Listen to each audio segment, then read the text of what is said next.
Welcome back. It's now time for Midday Sports.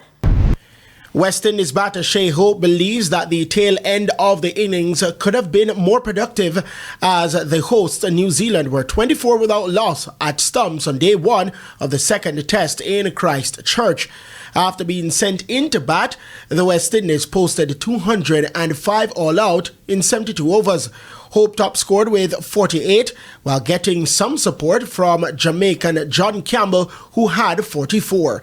Blair Tickner was the chief wicket taker for the New Zealand bowling lineup, claiming figures of 4 for 32. Michael Ray had 3 wickets. Kind of let ourselves down there in the back end, especially with the foundation that we had in the beginning. The openers laid a very good foundation for us. Kingy came in and made an impact straight away, getting a great start, 66 or so I thought it was, if my mind served me correctly. But yeah, like I said, we let ourselves down with the bit in the back end and put too much pressure on the lower order this time around. The first match of the series was a drawn result. President of the Jamaica Olympic Association, Christopher Samuda, says Jamaica must take a hard look at how it develops young athletes, warning that a small percentage make the leap to the international stage. We have to look at how are we going to serve our athletes. Are we going to transition them to the Youth Olympics where the stage is global, where the prospect of them getting contracts and sponsorship deals are immense? Or are we going to insulate them in a local event, albeit extremely important? And then when you look at the statistics, a very few percentage of our athletes transition to the international stage. So we have to look at it in a very serious way to determine what is taking place. Is it something that we are doing wrong? Or is it something that we could do better? Samuda was speaking at the launch of the National Association of Volunteers in Sports, NAVS-JA. Mount Pleasant now know who could possibly be their opponent in the round of 16 of the CONCACAF Champions Cup after the draw on Tuesday. They face either LA Galaxy from the United States or Sporting San Miguelito from Panama.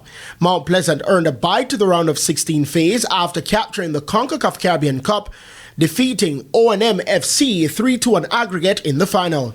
This is Mount Pleasant's first appearance in the competition. And finally, Jamaica secured a key podium finish at the Central American and Caribbean Games CAC qualifiers in Panama City over the weekend, led by a standout performance from Irie Jackson. Jackson delivers Jamaica's only medal at the tournament, taking bronze in the men's freestyle 57-kilogram division as the national team battled some of the region's top senior wrestlers. Jamaica also earned 4 qualification spots for next year's CAC Games in Santo Domingo, with solid efforts across the freestyle and Greco-Roman categories. President of the Jamaica Wrestling Federation, Osaim Wese Osagboro, praised the team's grit, saying the experience in Panama strengthens Jamaica's push towards Santo Domingo 2026 and future international competitions. I am Christopher Scott, and that is your Midday Sports Report. And that's the Midday News Package. I'm Carrie-Ann Simpson. Join us at 7 for Primetime News. On behalf of the news, sports and production teams, good afternoon.